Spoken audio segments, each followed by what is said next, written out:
de Derecho Administrativo de la Universidad de Coruña. Es autora de diversas publicaciones de Derecho Administrativo, muchas vinculadas al medio marino y especialmente a la ocupación del espacio marítimo. Marta, cuando quieras. Muchas gracias. Bueno, en primer lugar, mi agradecimiento a los organizadores y a las organizadoras de este evento, que he seguido otros años por streaming con muchísima envidia por no poder estar aquí y que en esta ocasión, por la amabilidad de algunas personas, pues me habéis permitido que exprese mi opinión. Bueno, realmente me resulta un poco incómodo explicarme después de la intervención de la persona que venía representando al Miteco, porque mi opinión es radicalmente opuesta a la que se nos acaba de presentar. Voy a tratar de hacer una exposición breve, lo más honesta posible. Quiero trasladar la información que yo tengo, el conocimiento que he adquirido en este tiempo, desde en el Observatorio del Litoral empezamos a analizar los POEM, los planes de ordenación del espacio marino. Los empezamos a estudiar como estudiamos todo lo que afecta al mar, porque es nuestro trabajo desde la Facultad de Derecho, y en un determinado momento algo no encajaba en nuestros estudios.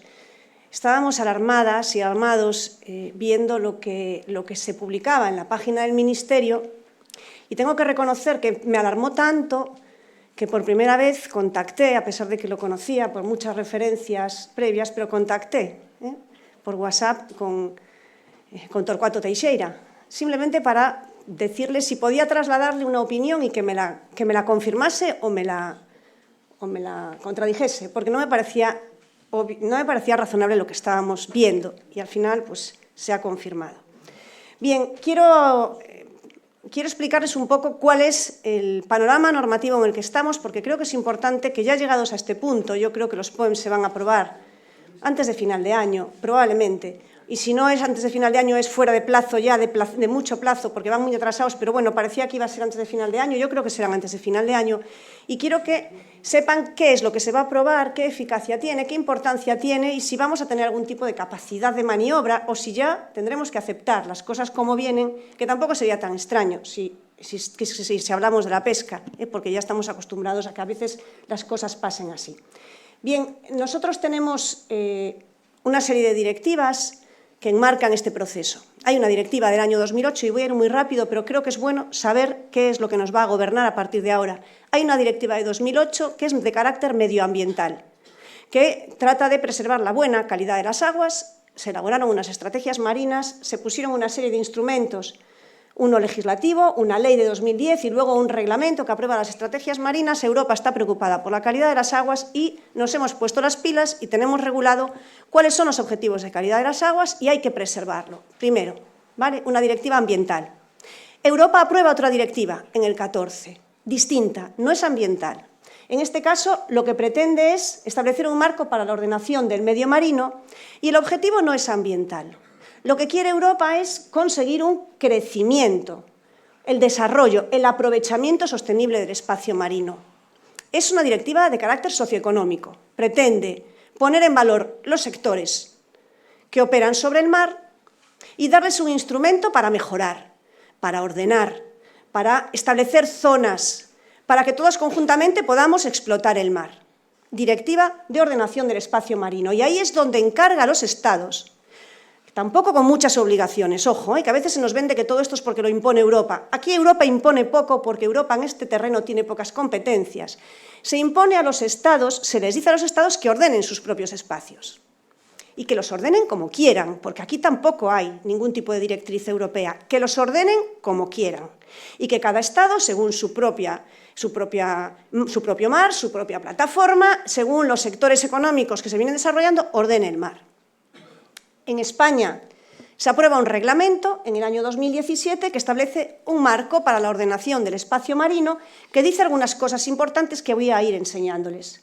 Pero bueno, eso es lo que dice. La ordenación del espacio marino es un proceso mediante el cual las autoridades competentes analizan y organizan las actividades humanas en las zonas marinas con el fin de alcanzar objetivos ecológicos, económicos y sociales.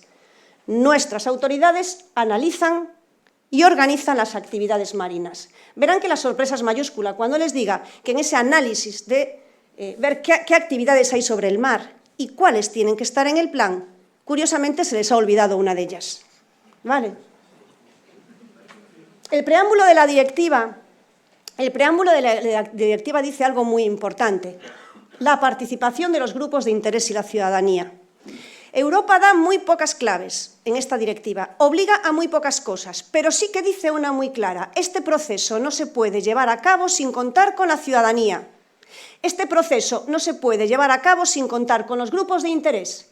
Y dice, es fundamental que los grupos de interés, las autoridades y la ciudadanía sean oportunamente consultados a lo largo del proceso de elaboración, al amparo de la presente directiva, de los planes de ordenación marítima.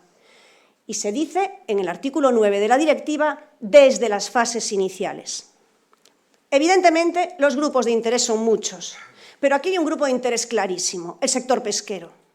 El sector pesquero no fue consultado desde las fases iniciales. El sector pesquero se hizo consultar porque presentó alegaciones en un trámite común de consulta pública, a donde no fueron llamados específicamente, a donde no se les pidió que se sentasen en una mesa a conocer su opinión. Se personaron, representados se personaron y al Ministerio no le quedó más remedio que atender sus recomendaciones. Solo faltaba. Y creo que además no hubo tampoco una contestación escrita, creo recordar, a esas alegaciones. Entonces sí, el sector se organiza. Y cuando el sector pesquero se organiza bien. Y en ese momento que le vieron las orejas al lobo, hubo dos, creo recordar, y si no que me corrija Torcuato Teixeira, dos reuniones, una en Coruña de urgencia en la delegación del Gobierno, así con unos cuantos papeles encima de una mesa, y otra en Madrid, pedida insistentemente por el sector pesquero. Por tanto, que no nos digan que han contado con el sector se ha hecho contar, ¿vale? Que esto es importante. En tercer lugar, tercera idea clave de la directiva. También insiste la directiva en algo muy claro. Debe utilizarse la mejor información disponible. Los mejores datos y la mejor información disponible, animando a los grupos de interés, y volvemos a los grupos de interés, a compartir información y haciendo uso de los instrumentos y herramientas para la recopilación de los datos que ya existen. Hay que usar los mejores datos y el MITECO los tiene. ¿De acuerdo? Primero, porque los tienen sus propios visores, después los vamos a ver. Y segundo, porque por si no los tuviese, el sector pesquero se los entregó en papel, una y dos veces y tres y las que hicieron falta. Bueno, llegó el momento de hacer el diagnóstico. Esto es uno de los bloques de nuestro plan. Nuestro plan, que se va a aprobar con algunas modificaciones en esta última fase, poco interesantes, creo, hace un diagnóstico de la situación y dice, señores, identifiquemos cuáles son los usos que se están llevando a cabo en el mar. Y se consulta a las comunidades autónomas y, evidentemente, la Comunidad Autónoma de Galicia establece la pesca como prioritaria. Esta es nuestra actividad en el mar, la pesca. Y aparecen pues, todas las reuniones que hubo con la Xunta, que tampoco fueron excesivas, los datos que aportó la Xunta, los datos que ya tenía el propio Ministerio, y se dice, en el mar hay, en la demarcación noratlántica, esto en todos, pero en la demarcación noratlántica hay acuicultura marina, hay pesca extractiva, sector energético, transporte, tráfico marítimo, sector portuario, turismo y actividades recreativas. Evidentemente, en el diagnóstico aparece la pesca. A partir de esos usos, el siguiente paso que se da es, estos son los usos que ahora hay en el mar. Vamos a tratar de valorar si pueden coexistir, si es posible que coexistan o imposible que coexistan. Y si es imposible que coexistan, vamos a establecer reglas, cuáles se quedan y cuáles se van. ¿Cómo pueden coexistir? Y si no pueden coexistir, ¿cómo ordenamos el mar para que se quede el que consideramos más importante? Bien, en este caso lo que habría que hacer es decir, bien, ¿qué datos tenemos de posibles coexistencias? Tenemos muchas incertidumbres porque nos encontramos con algunos usos nuevos en el mar que no conocíamos, como la eólica marina, y no sabemos qué impacto van a tener sobre otros sectores. Tengamos cuidado, apliquemos el principio de precaución porque hay incertidumbre científica, evaluemos los riesgos y veamos cuál es el nivel de riesgo considerado inaceptable para la sociedad. esto es importante, el nivel de riesgo inaceptable para la sociedad, que podría ser, por ejemplo, no estamos dispuestos a implantar la eólica si tenemos dudas de si puede acabar con la pesca, supongamos, ¿vale? Eso es aplicar el principio de precaución. Y a partir de ahí, cuando se tomen las decisiones, después de este proceso de reflexión, habrá que tomar ciertas medidas. Bueno, pues vamos a adoptar algunas medidas preventivas o de control para ver si podemos minimizar los riesgos. Bueno, pues ¿qué se hace cuando se llega a este punto? En este momento lo que se hace por parte del MITECO es declarar, dentro de todo ese abanico de usos posibles del mar, algunos ya existentes que se consideran de interés general. Vamos a ver cuáles son los usos existentes de interés general y les llamamos usos prioritarios y les damos zonas. Hay usos de interés general prioritarios que tienen que tener su propia zona y se dice, por ejemplo, la navegación. Tenemos que preservar la navegación.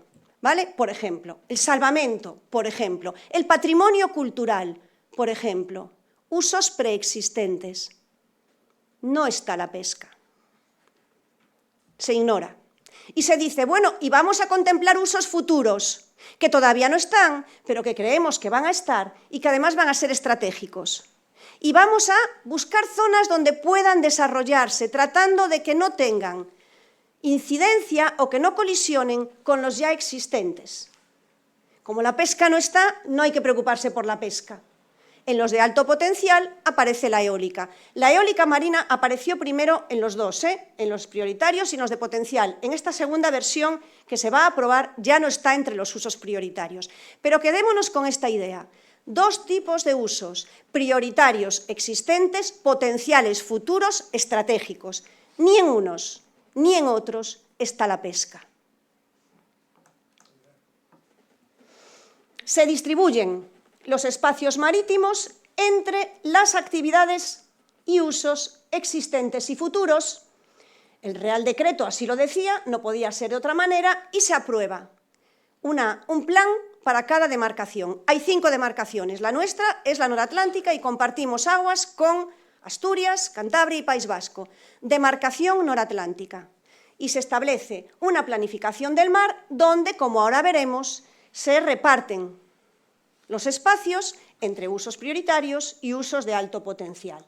Claro, ¿qué sucede al llegar a este punto? Y vamos a ver nuestro plan. Acerquémonos un poco al plan de la demarcación y dejemos de hablar de oídas.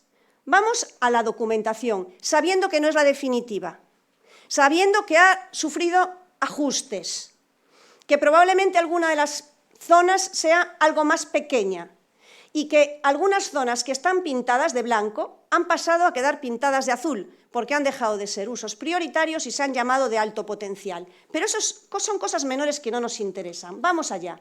Este es nuestro plan. Este es nuestro plan. Y cada una de esas zonas de colores representa a usos prioritarios a un lado de la leyenda o los de alto potencial. Fíjense, usos prioritarios. Hay una zona reservada para el patrimonio cultural, otra zona para la defensa nacional, otra zona para la investigación, desarrollo e innovación, otra zona para la extracción de áridos, otra para la protección de la biodiversidad, otra para la navegación y otra para la eólica marina. Esta desaparece en la última versión y pasa a los de alto potencial, que son la conservación de la biodiversidad, la actividad portuaria, la acuicultura marina, la investigación, el desarrollo y la innovación y la eólica. En el reparto del mar que se ha hecho por parte del Ministerio no está la pesca. No hay zonas reservadas a la pesca. En las ocasiones que tuvimos la posibilidad de preguntar desde el Observatorio del Litoral a la Dirección General por qué no estaba la pesca, se nos dieron 2 razones que creo que después aparecerán en los documentos finales, 2 argumentos que cada uno debe valorar. Primero se nos dijo, es que no hemos incluido usos que tienen, esta no era la expresión, pero casi, que tienen el don de la ubicuidad.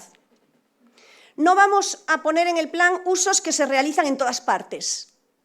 Y la pesca se realiza en todo el mar. Por tanto, como la pesca se realiza en todo el mar, no le reservamos zona. porque no tiene sentido. Que cada uno lo valore. No vamos a poner una zona para pesca, porque la pesca se realiza en todo el mar. Segunda razón, es que la pesca es una actividad sobreregulada. Y ya desde Europa dan demasiada regulación como para meter nosotros una nueva regulación, una nueva limitación al sector pesquero. Bastante regulados están. Caray, si zonificar es para preservar zonas y que no se pueda implantar la eólica, y si regular es para protegernos ante la posibilidad de desaparición, creo que no íbamos a tener mucho problema en aceptar en este caso la sobreregulación. Bueno, pues si vamos a la eólica marina, y piensen que todas estas zonas en blanco van a estar en azul. Esos son las 8 zonas de alto potencial eólico que se prevén para la demarcación noratlántica. Seguro que alguna ha cambiado de extensión, pero tengo ganas de ver el dibujo de la NOR2, que no he podido descargarlo, pero la NOR2 es esa mancha enorme que está ahí arriba del tamaño de Lugo. Seguramente algo habrá modificado su tamaño, pero desde luego no sustancialmente, porque yo creo que es el punto de, ya no digo de la península, supongo que de bastante más extensión, el punto donde mejor viento existe y donde confluyen todas esas circunstancias extraordinarias de un buen viento, una profundidad no excesiva, en fin, Fetén, el solomillo, lo que todos aspiran a tener. Claro, si nos vamos al visor del Miteco, y ahora vamos a jugar con las herramientas del Ministerio, que yo les recomiendo que las miren, porque están abiertas, son de todos, y ustedes pueden entrar en esta página, y entonces ya no hablamos de oídas, y cuando hacemos críticas las hacemos con fundamento. Si vamos al visor del Miteco nos encontramos con esto, y nos va a permitir buscar muchos datos muy interesantes. Vamos a buscar datos sobre nuestras aguas de Galicia, y vamos a elegir ahí qué queremos ver. Ordenación del espacio marino. Bien, nos interesan las actividades y usos del medio marino, actuales, futuros, y la cartografía normativa. Es decir, la cartografía que nos van a imponer porque va a ser norma, cartografía normativa, ¿vale? Donde aparecen las zonas de uso prioritario y las zonas de alto potencial. Bueno, si vamos a los usos, si vamos a los actividades y usos del medio marino. Fíjense, está la pesca extractiva. Entre las actividades y usos está la pesca. Pero, sin embargo, la pesca no aparece en la cartografía.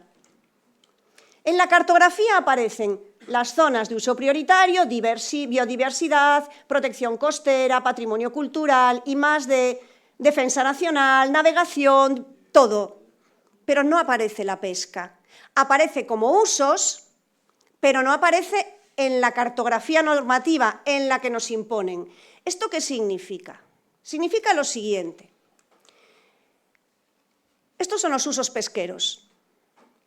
Los usos pesqueros. Este dato lo tiene Miteco, este es su visor. Estoy utilizando la página web del Ministerio. Estas son las zonas de máxima intensidad pesquera, que se van poniendo cada vez más azules a medida que yo le voy seleccionando. Y aquí puse, por ejemplo, el esfuerzo pesquero de arrastre con puertas, de cerco y de palangre, y de arrastre en pareja. Pero puedo seguir marcando, y cada vez se pone más oscuro. Pero ya vemos que hay una zona muy oscura donde hay muchísima actividad pesquera. Esfuerzo pesquero intenso. ¿Qué pasa si a esto le añadimos la ficha de la eólica? Eso es lo que pasa. Eso es lo que pasa, que los polígonos de eólica marina están encima de las zonas de máximo interés pesquero. Y ya sé que son zonas, y ya sé que después va a haber un concurso eólico, y ya sé que a lo mejor de todas esas solamente se ocupan unas pocas, y a lo mejor no estamos hablando de los 80 generadores que nos está anunciando alguna de las empresas, y luego son 17. En Viana son 3. Ya sé que no es esto todo lo que se va a explotar y que no nos van a caer aquí todas, a saber, que a lo mejor resulta que después es estupendo y nos caen todas a nosotras. Tampoco sería la primera vez que en Galicia cae el 70% de una determinada energía, porque ya nos pasó con las hidroeléctricas, nos ha pasado con las eólicas terrestres, ¿por qué no vamos a pensar que nos va a pasar con la eólica marina? Bueno, pues ya sé que esto no es el futuro, que todavía tiene que haber un concurso eólico, que van a aprobar un Real Decreto, pero esto es una declaración de intenciones en toda regla. Se nos está diciendo que tenemos una fuente de energía eólica magnífica y que va a ser muy difícil decir que no. Por eso, cuando me preguntó Máximo cómo podía llamarse mi ponencia, pues coincidimos los dos en que debía de hablarse de esto, un falso debate entre la eólica versus la pesca. Es que no hay ningún debate eólica versus pesca, hay una decisión estratégica tomada. Y es que Galicia va a ser un polo de eólica marina, nos guste o no nos guste. Y si eso supone cambiar nuestro modelo productivo y cambiar nuestro modo de vida, entonces habrá que empezar a pensar que la cuestión ya no es dónde nos ponen los molinillos, sino quién toma las decisiones por nosotros. Desde luego, no se están tomando en Galicia, por lo pronto están bastante alejadas, pero ojo, tampoco se están tomando en Europa. Y eso es importante saberlo. Las decisiones se están tomando donde se están tomando y si las toman tendrán que ser consecuentes con sus decisiones. En fin, nada más. Muchas gracias.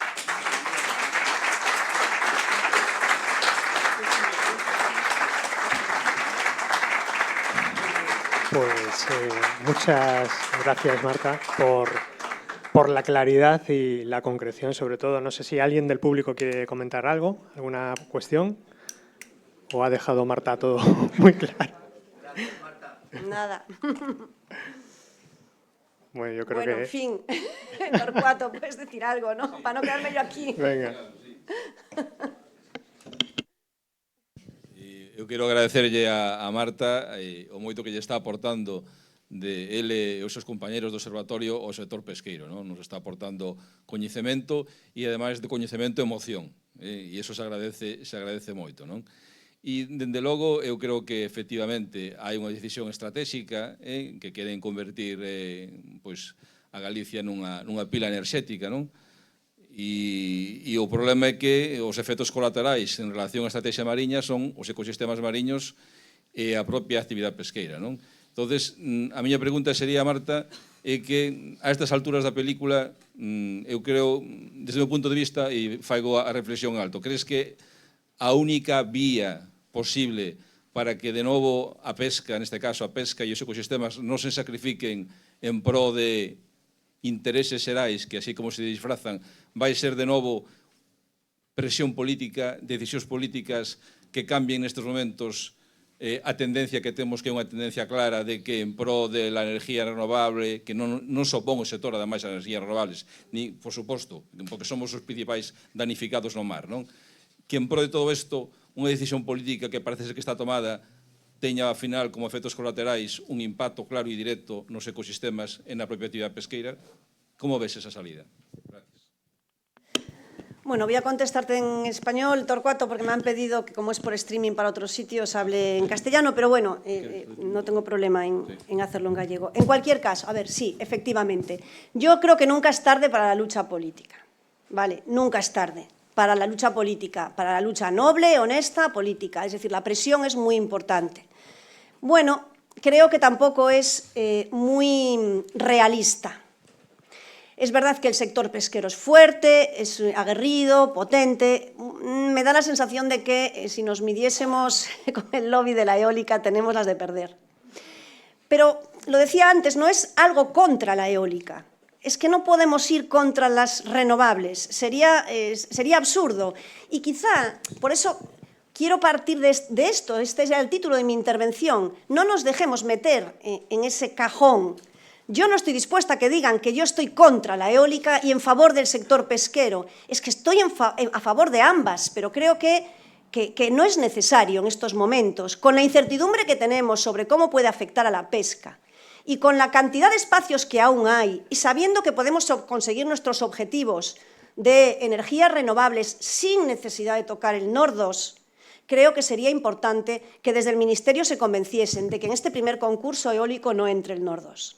Y de verdad, concurso o subasta, no sé cómo se va a formular, pero si en esa iniciativa que nos decía antes Jesús que va a tomar el Ministerio de lanzar el concurso o la subasta, si no entrase el NOR 2, tendríamos tiempo para ir experimentando con pequeñas zonas, con menos aeronaves, con menos gigavatios y viendo cómo afecta efectivamente a la pesca y acopiando datos y conociendo. Y entonces aplicaríamos el principio de precaución de forma positiva, normalizaríamos las relaciones, que no tienen por qué ser de enfrentamiento, y podríamos apoyar a todos a la energía eólica. Porque realmente el foco de conflicto es uno muy gordo, el NOR 2. Es cierto que hay otras pequeñitas que pueden tocar, están cerca de algunos puntos delicados de biodiversidad en el Cantábrico, pero yo creo que el NOR 2 es el que deberíamos de pedirles que reflexionen y que no lo saquen. Y si realmente esto va a tardar 5 o 6 años en implantarse, en la mejor de las previsiones, hay quien habla de 10 años para poder ver los molinos funcionar frente a nuestras costas, caray, démonos un tiempo. Los planes de ordenación del espacio marino se revisan cada 6 años. Esperemos a la revisión. Hagamos un estudio del impacto real de los aerogeneradores que han funcionado cerca de bancos pesqueros, pero no en el meollo. Veamos cómo han funcionado, veamos si hay algo de cierto en esas informaciones que se nos dan tan románticas de que vamos a crear un reservorio de especies animales allá donde haya molinos porque de repente van a salir como si aquello fuesen, no sé, bateas, las nuevas bateas de mejillones. Bueno, vamos a darles una oportunidad, veamos cómo funcionan, pero en pequeños polígonos, en zonas poco delicadas y desde luego esa no. Yo creo que todavía estamos a tiempo, antes de que salga el concurso, de insistir. Ahora ya no es que no aprueben el POEM, yo creo que el POEM sale y va a salir muy parecido a este. Yo creo que estamos a tiempo de insistir en que en el primer concurso eólico no salgan los polígonos delicados, las áreas delicadas. Y yo diría que vayamos metro a metro, yarda a yarda, conquista a conquista, ganando tiempo y haciendo que no se consume lo que puede ser un finiquito, yo creo, ahora, en este momento tan delicado, sobre todo para la pesca de arrastre, pero en realidad para otras muchas actividades pesqueras en esa zona tan delicada. Así que yo diría que sigamos organizándonos y haciendo la presión que podamos, pero para evitar que salga al menos esa zona tan delicada en el primer concurso eólico. No sería nada raro poder conseguir que se quede ahí hasta la próxima revisión de los POEM y habríamos ganado 6 años. A ver qué pasa. Una pregunta más y las dos últimas. Venga, rápido, muy brevemente. Es una reflexión. Aquí el año pasado, en las clausuras de estas jornadas, se comentó que en esta provincia, de las 10 empresas que más empleos generan y más facturación, de las 10 primeras, 6 tienen relación con mar e industria. Por lo tanto, lo que le pido al Miteco es que reflexione con atacar los intereses pesqueros, nada más. Y allí una más, ahí al fondo. Bueno, primeiro, parabéns pola exposición e a aclaración que fixeches, da claridade da exposición. Segundo, gustaríame saber quen ten as competencias sobre o litoral, se a nivel ministerio, a nivel estatal, ou a Xunta de Galicia. Quen ten aí realmente as competencias no litoral? Gracias. A ver, non son as competencias sobre el litoral las que están aquí en juego. Ordenación del litoral es de la comunidad autónoma, pero ordenación del litoral tiene un contenido propio, ¿vale? Tradicionalmente se ha insistido en que las comunidades autónomas no tienen competencias sobre el mar, pero esto lo ha desmentido la propia Constitución, que reconoce nuestra competencia en acuicultura fuera de las aguas interiores y en el marisqueo, ¿vale? Nosotros tenemos competencias para pesca en aguas interiores, acuicultura y marisqueo en todo el ámbito, 12 millas náuticas y recursos económicos de la zona, recursos naturales de la zona económica exclusiva, 200 millas náuticas. Aquí el problema es el reparto del espacio marino. El espacio marino es dominio público marítimo terrestre. El titular es el Estado y el que otorga las concesiones de ocupación es el Estado. Y en este trámite no se está hablando ni de pesca, ni de marisqueo, ni de energía. La competencia que se está utilizando es la del titular del dominio público para zonificar el mar. Entonces, realmente es competencia del Estado. Otra cosa es que la comunidad autónoma pueda pueda ejercer presión de otras muchas formas, ¿vale? Y me consta, yo he hablado con personas de la Xunta que tienen cierta sensibilidad en este tema y están bastante preocupadas, pero se pueden ejercer presiones de otro tipo, pero la competencia en este caso es del Estado. Muy brevemente, por favor. Cuando el Ministerio pinta la incidencia de la pesca sobre las áreas, hay que dejar muy claro, nosotros que nos dedicamos al arrastre, se puede poner el polígono en la zona donde parece que menos incidencia de pesca hay, que es posible que efectivamente ni siquiera la haya. Pero tener en cuenta que la unión polígono-tierra nos corta el caladero entero. Es terrible. Es decir, son los caladeros, que hay un montón de ellos en la plataforma. Galicia es muy particular y muy biodiversa. Son trozos pequeños, con lo cual el cable del que ya están diciendo que le hay que dar media milla de resguardo por ambos lados, con lo cual es una milla, te están creando un callejón que va a cortar mares enteros. Yo creo que, por mucho que mire la gente el mapa, esto creo que no se da cuenta. Para incidir en eso.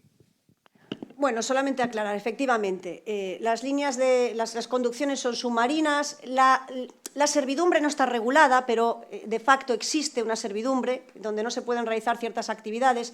Bueno, la disculpa que se dice es que eso impide la pesca de arrastre, pero no otro tipo de artes pesqueras. Eso es lo que se dice en los estudios, nada más. Y ahora sí, la última. Mira, yo no entiendo mucho de esta eólica marina, pero por lo que he oído, parece ser que es flotante, ¿no? Sí. Pero flotante tendrá que ir fondeada al fondo, porque flotante, como no esté conectado a un cable, no sirve para nada. Y yo no sé, macho, yo soy marino también, a mí me cuesta creer poder fondear a 300 metros de profundidad. Es que no lo entiendo, es que no sé si hay parques eólicos flotantes existentes a más de 300 metros de profundidad. A lo mejor el otro representante del Ministerio nos lo puede aclarar. Yo, y además, si están fondeados, no solamente es el conducto del cable, esos fondeos tienen una catenaria. Son catenarios, son Por tres. ahí no se puede navegar. Normalmente con estas profundidades, bueno, por un estudio que se ha hecho por el sector eólico, por el sector de la eólica marina, que es el que está publicado hoy en día sobre las tecnologías, la más desarrollada, hace que con la fuerza del viento y las olas de esta zona requeriría tres catenarias con bastante separación entre sí, porque cuanto más fuerza hay en la torre de 300 metros, más hay que separarlas. Sí. ¿Con qué? ¿Con alambre? ¿Con cadena? No, sí, no sé cuál es el material. Yo creo que deberían de experimentar es que mucho, porque cuando llegue la primera ciclogénesis. Eso, Bueno, alguien decía que había que añadir un nuevo apartado al CAMGAL, que sabéis que es el plan que lucha contra las catástrofes, la contingencia marina, etcétera. Dicen que vamos a tener que hacer un apartado especial para la recuperación de los molinos de viento que anden a la deriva por el mar gallego cuando se pongan las flotantes y haya una ciclogénesis explosiva. Es verdad. Sí, lo sé. Bueno, vamos a dejarlo aquí. Muchísimas gracias, Marta.